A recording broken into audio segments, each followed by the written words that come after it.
Hey, it's Phil at the Go Sold Real Estate Group with your March real estate market update. In today's video, we're going to go over the numbers, how they played out in February, and then right after that, we're going to review why so many home sellers are getting an appraisal waiver. Stay tuned.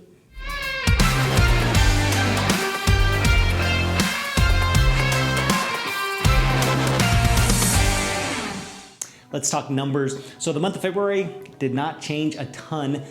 We noticed that there was about 4,600 to about 5,100 homes that were active or available at any given time. A very short supply of homes still. Sellers have that upper hand, but more importantly, we seem to not be able to get over that 2-week supply.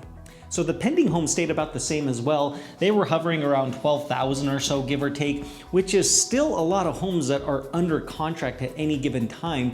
One thing that we did notice though is that about 10% of these homes are actually being sold before they even hit the market. The closed homes stayed relatively the same as well. They ended up around 8,100, which is a very strong month considering February is a little bit shorter. Now, when we compare the month of February 2021 to the month of February 2022, it was only a couple of hundred more that closed this year compared to last year. So all in all, the month of February ended really strong. Even though the interest rates went up the first part of February, they did level out towards the end. And even early part of March is showing that the interest rates are not going up in the near future.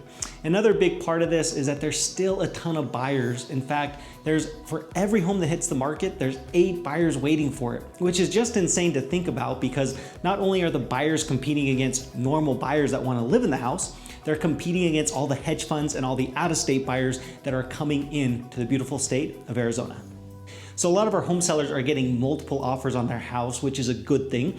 One of the hard questions that they ask though is which offer should I choose, which will give me the most amount of money as well as put me in the best position possible with the least amount of risk. So one of the things that we look at is if there's multiple offers on a home, and let's say there's no cash offers on the table, we're just strictly dealing with offers that are currently using a loan. We want to make sure that they're putting plenty of money down. That's always helpful. But one of the bigger things is actually the appraisal waiver. And the reason why this is such a big deal is because we can eliminate more risk for our sellers by simply including some sort of appraisal waiver with the offer sheet. And so this is how they work. It's pretty simplistic. Let's say you get an offer in at $500,000.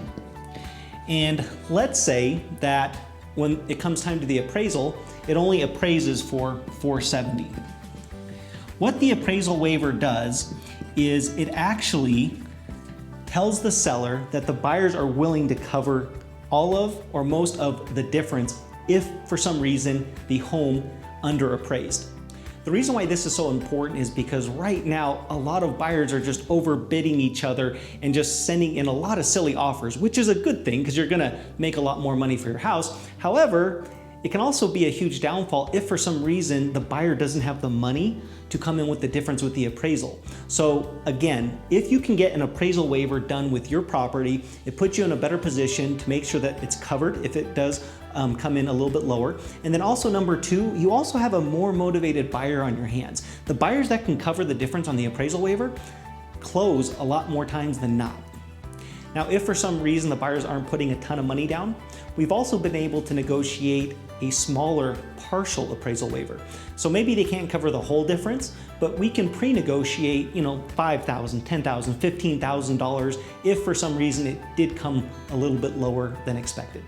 Thank you so much for joining me today for your March real estate market update. Hopefully the information has been useful. If you have questions about buying or selling, feel free to call, text, or email me. If you have a friend or family member that you think this video would be useful, feel free to forward it over to them. And until next time, have a great day.